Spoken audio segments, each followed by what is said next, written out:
Hello বন্ধুরা, কেমন আছেন সবাই? আশা করি সবাই ভালো আছেন। আজকে আবার একটা নতুন ভিডিও নিয়ে চলে আসলাম আপনাদের সামনে। চলুন ভিডিওটি শুরু করা যাক। বন্ধুরা, আজকে দেখবো আমরা সংক্ষিপ্ত সময়ের ভিতরে আমাদের যে ফটো যে আমাদের ফটোর উপরে যে দাগগুলো আছে, সেই দাগগুলো আমরা অতি সংক্ষিপ্ত সময়ে কিভাবে আমরা সেটাকে রিমুভ করব, সে বিষয়টা নিয়ে কথা হবে। ওকে বন্ধুরা, আপনারা যদি আমার চ্যানেলে নতুন হয়ে থাকেন, আপনি অবশ্যই চ্যানেলটি সাবস্ক্রাইব করবেন এবং পাশে থাকা বেল আইকনটি বাজিয়ে দিবেন আমাদের পরবর্তী ভিডিও পাওয়ার জন্য। ওকে বন্ধুরা, চলুন ভিডিওটি শুরু করা যাক। বন্ধুরা, আমরা আজকে যেটা দেখাবো সেটা হলো আমাদের ফটোশপ। আপনার ভার্সন হলো ফটোশপ CS8। হ্যাঁ, CS8 এই ভার্সনে দেখাবো। আর একটি কথা, যে আপনাদের যদি কোনো প্রকার সমস্যা হয় আপনি নিশ্চয়ই আপনি কমেন্ট করবেন, এবং আপনাদের যদি লাইভ কোনো সাপোর্ট লাগে আমি সেটাও দেবো। ওকে বন্ধুরা, তাহলে আমাদের যে ফটোশপ 8.0 আছে সেটা আপনারা ওপেন করে নেবেন। আর এইটা ছবিটা আমরা ইনপুট করব, যে ওকে এই ছবিটা আমরা ইনপুট করব। আমরা এটা পর ড্র্যাগ করে ধরে নিয়ে আমি এরপরে ফটোশপের মাঝখানে নিয়ে এটা আমি দিয়ে দিলাম। ওকে, এবং ছবিটাকে আমি একটু জুম করে নেব আমাদের বোঝার সুবিধার্থে। ওকে, আমি একটু জুম করে নিলাম ছবিটাকে। জুম করে নেওয়ার পর আমরা যে অপশনটা দেখবো, যে আমাদের এমন যদি মুখে যদি কোনো প্রবলেম দাগ থাকে, সেই দাগগুলো আমরা কিভাবে সরাতে পারি।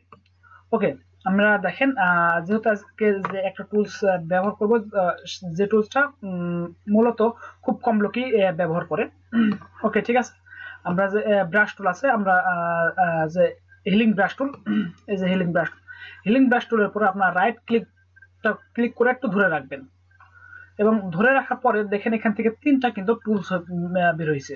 এখানে তিনটা টুলস আছে। আপনি এই তিনটা টুলসের ভিতরে যে পেজ টুল আছে, পেজ টুলের আজকে কাজটা দেখাবো। আর পেজ টুল দিয়ে অনেক ভালো রকম একটা কাজ করা যায়। আর অন্য যে টুলসগুলো আছে, এই টুলসগুলো দিয়ে কিন্তু অনেক রকম সমস্যা হয়, কিন্তু আপনি এই টুলসটা দিয়ে কোনো সমস্যা হবে না বলে মনে হতেছে।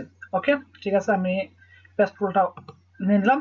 নিয়ে নেওয়ার পরে এখানে যে আপনি প্রোগ্রামগুলো দেখছেন, আপনারা যেমন আমার সোর্স করা আছে, আপনারা সেই সোর্স করে রাখবেন। আর বাদ বাকি জায়গায় যদি আপনারা টিক মার্ক অথবা যদি কোনো টিকটাক দেওয়া থাকে, আপনারা সেখান থেকে সেটা উঠাই দিবেন এবং সোর্সের করে আপনারা দিয়ে দিবেন। ওকে, এবার দেখেন যে আপনি কিভাবে এটা করতে পারবেন। ওকে, আপনার সাপোজ দেখেন যে আপনার যে একটা ব্রণ আছে, এই মুখের এই ব্রণের এই জায়গাটুকু আপনি ট্র্যাক করে আপনি ঘিরিয়ে নেবেন। ওকে, এভাবে আপনি নিয়ে দিয়ে দিবেন। ওকে, দেখেন এটা কিন্তু ঝিলঝিল করছে। ওকে, এবার এইটা আপনি ঠিক এই যে ব্রাশ টুলের যে আমাদের যে আইকনটা আছে, এই যে আমাদের যে আইকনটা, এই আইকনটা ঠিক আপনার মাঝখানে রাখবেন। রাখার পর ক্লিক করে আপনার যে অংশটুকু আপনার প্রয়োজন, যে অংশটুকু আপনার ভালো সে অংশটুকু পরে আপনি এটা দিয়ে দিবেন। ওকে, দেখেন এইটা কিন্তু এখন দেখেন ব্রনটা কিন্তু চলে গেছে। ওকে, এরপরে আবার দেখেন আপনি এটা এভাবে মার্ক করবেন। ওকে, মার্ক করার পর এটা আপনি আবার উপরে নিয়ে যাবেন, অথবা যেখানে আপনার মনে করেন যে ত্বকটা ক্লিয়ার আছে আপনি সেখানে দিবেন। ওকে, আবার আসেন, আপনি এবার এখানে দেখেন যে এখানে একটু যে প্রবলেমটা আছে, এই প্রবলেমটা আমরা দিয়ে দিলাম। ওকে, মার্ক করলাম। মার্ক করার পর এটা আপনি এখন এখানে নিয়ে আমি দিয়ে দিলাম। ওকে, দেখেন এখানে কিন্তু এবার এটা কিন্তু দেখেন হয়ে গেল। এখান থেকে আপনার যে ব্রণের যে দাগটা ছিল সেই দাগটা কিন্তু চলে গেছে। এখান থেকে আবার একটু মার্ক করেন।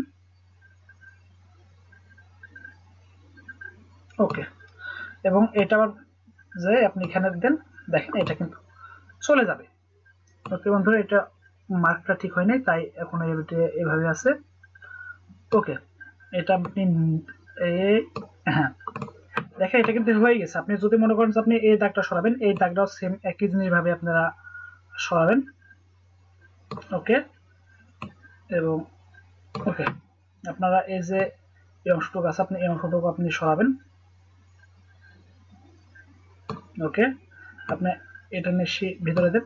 হ্যাঁ, ওকে, দেখুন এখন কিন্তু মোটামুটি দাগগুলো অনেকটা কমপ্লিট ভাবে রিমুভ হয়েছে। আর যদি বেশি প্রবলেম মনে হয়, আপনি আর একটু জুম করে নেবেন, নিয়ে আপনি কিন্তু এটা আবারও আপনি কাজটা করতে পারবেন। দেখেন এবার একটু জুম করে নেবেন, কারণ জুম করে নিলে আপনার যে কাজটা করবেন কাজটা একটু নিখুঁত ভাবে হবে।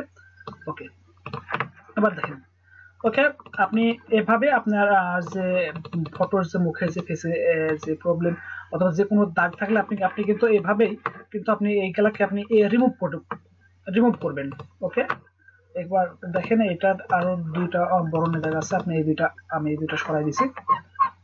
দেখেন এখানে এসে আমি পেস্ট টুল ব্যবহার করবো, পেস্ট টুল দিয়ে মার্ক করলাম। ওকে, এবং এটা আমি সাইডে নিয়ে দিয়ে দিলাম। ওকে, এরপরে আবার আপনি পেস্ট টুল দিয়ে আপনি এটা মার্ক করেন। ওকে, সাইডে নিয়ে দিয়ে দেন। এটা আবার করেন, সরি এটা ভালো হলো না। ওকে, আপনি আর একটু জুম করেন, এটা এক কাজটা একটু জুম করে নেন, তাহলে এবার দেখেন অনেকটাই স্মুথ হবে। ওকে ওকে, এবং আরেকটু আছে, সেটা হলো এই পাশে। আপনি এইটাও আপনি সেম এভাবে আপনি করবেন। ওকে, এবং এটা আপনি এভাবে দিয়ে দেবেন। ওকে বন্ধুরা, দেখলেন কত স্মুথ ভাবে আর কত অল্প সময়ের ভিতরে এই কাজটা করা যায়, অনেক সুন্দর ভাবে কিন্তু করা যায়। বন্ধুরা, আপনারা যে কোনো প্রকার সমস্যা পড়লে আপনি অবশ্যই কমেন্ট করবেন, প্রয়োজন হলে আপনাকে আমি লাইভ সাপোর্ট দেব, কারণ যেহেতু আমাদের সময় অনেক কম পাই, সময় আমার একটু ব্যস্ত মধ্যে থাকি, তাও তাও আপনাদের জন্য একটু সময় আমি দিব। আর আপনারা যে কোনো প্রবলেমে পড়লে আমাকে আমার ফেসবুক যে একটা পেজ আছে, আপনি পেজে এসে আমাকে আপনি নক দিবেন, আমি চেষ্টা করবো আপনাকে যতটুকু পারি আমি সাহায্য করার চেষ্টা করবো। ওকে বন্ধুরা, আজকে এ পর্যন্তই, দেখা হবে এবার অন্য কোনো ভিডিওতে। Bye bye, tata.